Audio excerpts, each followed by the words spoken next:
Terima kasih Anda kembali bersama kami di Kompas Malam.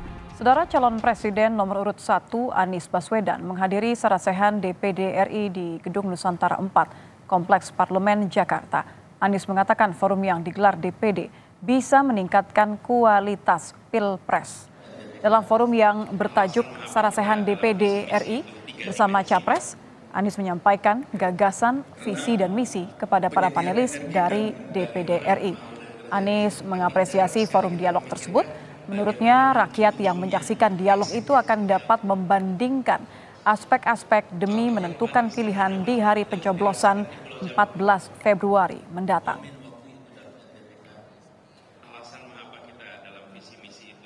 Kami hadir memberikan gagasan, misi, visi, dan sekaligus juga bertukar pikiran. Menurut hemat kami ini forum yang sangat baik untuk bisa masyarakat melalui DPD RI mendengar gagasan, mendengar rekam jejak, mendengar rekam karya, dan juga mendengar rencana-rencana ke depan. Dengan begitu, kualitas dari Pilpres ini menjadi akan meningkat